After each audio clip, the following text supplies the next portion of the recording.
आदतें या तो अच्छी होती है या बुरी होती है। अच्छी आदतों से हम जीवन में वो सब पा सकते हैं जिसकी हम इच्छा रखते हैं। दूसरी तरफ बुरी आदतें हमसे सब कुछ छीनने की शक्ति रखती है।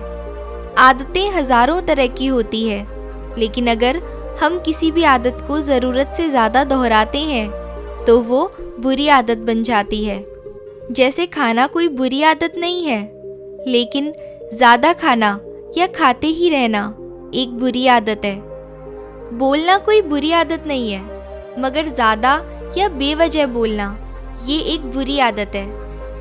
एक बार की बात है, एक गुरु का एक शिष्य बहुत अधिक बोलने की आदत से परेशान रहता था।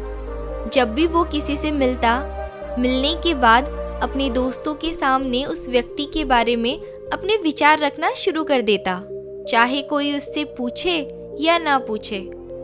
वो अपने आसपास की लगभग हर चीज़ के बारे में, आश्रम में रहने वाले लगभग हर छात्र और हर शिक्षक के बारे में अपनी राय बताता था। उसकी अपनी सकारात्मक या नकारात्मक राय थी, जिसे वो बिना सोचे समझे लोगों के सामने रख देता था।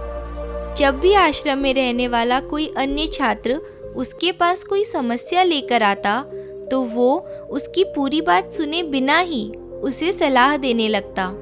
वह अक्सर अपने दोस्तों से कहता रहता था कि तुम इस काम को ऐसे करो, वो काम ऐसे ही होना चाहिए।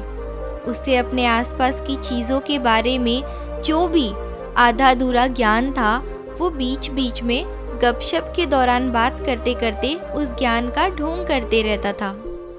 उसकी इन्हीं हरकतों के कारण आश्रम के किसी भी छात्र या शिक्षक कभी भी उसे गंभीरता से नहीं लेते थे।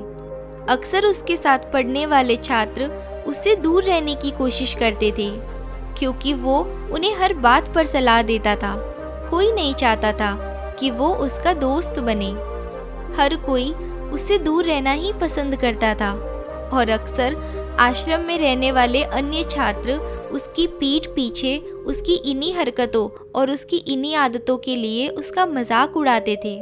वो लड़का खुद भी जानता था कि उसके बहुत बोलने की आदत के कारण लोग उसे पसंद नहीं करते। वो भी इस आदत को बदलना चाहता था, लेकिन चाहकर भी हर बार अपनी राय देने की आदत को छोड़ ही नहीं पाता था। एक दिन वो अपने गुरु के पास गया और अपनी सारी समस्या गुरु को बताई। गुरु ने कहा, बेटा, वही व्यक्ति ज़रूरत से ज़्यादा बोलता है जो सोचता है कि वो सब कुछ जानता है। ऐसा व्यक्ति जो मानता है कि वो बहुत कम जानता है और अभी भी उसे बहुत कुछ सीखना है, वो कभी भी अधिक नहीं बोलता है और ना ही वो अपनी कोई राय देता है।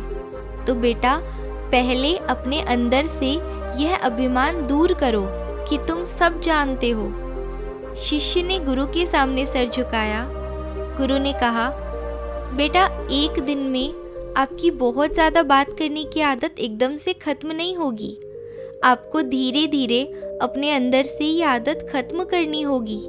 लेकिन मैं तुम्हें यह ज़रूर बता सकता हूँ कि तुम्हें किन मौक़ों पर चुप रहना चाहिए, ताकि तुम खुद को दुखी होने और किसी बड़ी परेशानी में पड़ने से बचा सको। शिष्य ने गुरु की बात से सहमत होते हुए हाँ में सर हिलाया। गुरु ने कहा, बेटा, इन 5 अवसरों पर प्रत्येक व्यक्ति को अपना मुंह बंद रखना चाहिए। पहला अवसर, जब भी आपको लगे कि आपकी बातों से कोई अपनी भावनाओं को नहीं समझ सकता, तो उस समय आपको चुप रहना चाहिए। अक्सर हम अपने दुख दर्द लोगों को बताना शुरू कर देते हैं, जबकि हमारे आसपास रहने वाले ज़्यादातर लोगों को इस बात से कोई फ़र्क ही नहीं पड़ता है कि हमारे जीवन में क्या चल रहा है। हर व्यक्ति को केवल अपनी परवाह है। वो केवल अपने बारे में बात करना चाहता है। वो केवल अपने बारे में सुनना चाहता है। उसे हमारे जीवन की परेशानियों की परवाह नहीं होती और वो हमारे बारे में सुनना भी नहीं चाहता। वो आपकी दुखद कहानी 1 या 2 बार सुन सकता है, लेकिन उसके बाद वो आपसे दूर भागना शुरू कर देगा, क्योंकि कोई भी दुखी होना पसंद नहीं करता है। किसी को भी एक उदास और असहाय व्यक्ति के साथ नहीं रहना होता है।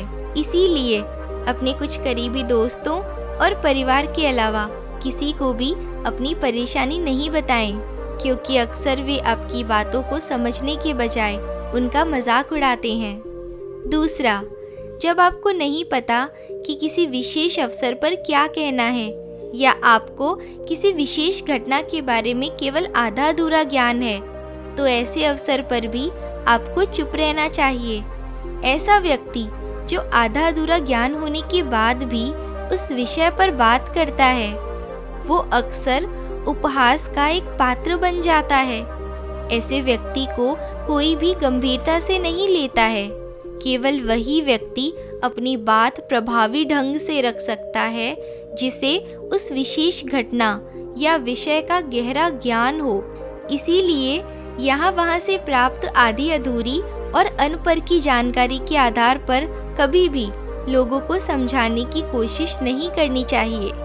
तीसरा, गुरु ने कहा, जब कोई व्यक्ति आपके सामने तीसरे व्यक्ति की बुराई कर रहा हो तो ऐसी स्थिति में आपको चुप रहना चाहिए।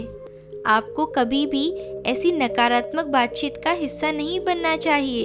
इसीलिए जब भी कोई किसी दूसरे व्यक्ति की बुराई करे या गलत समय पर मजाक उड़ाए तो आपको बस उसकी बात सुननी है, अपनी कोई राय नहीं देनी है। अगर आप ऐसा करें तो भविष्य में आपके लिए समस्याएं खड़ी हो सकती है। चौथा, गुरु ने कहा, जब कोई आप पर क्रोध और घृणा से चिल्लाता है, आपका अपमान करने की कोशिश करता है, तो ऐसी स्थिति में आप दूसरे व्यक्ति की क्रोध और घृणा को चुप रहकर कम कर सकते हैं। चुप रहकर भी आप स्थिति को बिगड़ने से रोक सकते हैं। जब आप ऐसा नहीं करते हैं और दूसरे व्यक्ति के क्रोध का उत्तर क्रोध से देते हैं तो परिणाम काफी भयंकर होता है। यदि आप उस समय चुप रहते हैं तो यह बात उस क्रोधी व्यक्ति के दिल में महसूस होती है और जब उसका क्रोध शांत हो जाता है तो वो अपनी गलती पर पछताता है और इस बात की संभावना बढ़ जाती है कि वो आगे आकर आपसे माफ़ी मांगे अपनी गलती के लिए।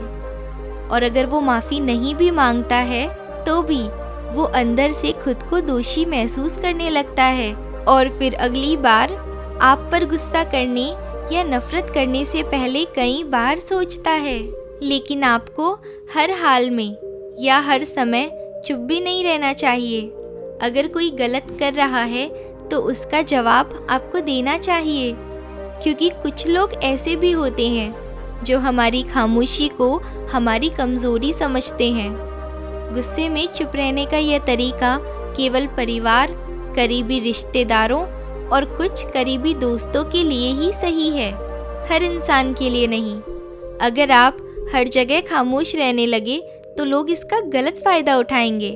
पांचवा, गुरु ने आगे कहा, जब कोई व्यक्ति अपने जीवन की कोई दुखद घटना या अपने जीवन की परेशानी साझा करे तो ऐसे में आपको चुप रहना होगा और सिर्फ उसकी बातों को सुनना होगा। ज्यादातर लोग ऐसे हैं कि उनके सामने किसी ने उनकी समस्या सुनाई नहीं कि उनको समाधान देना शुरू कर देते हैं।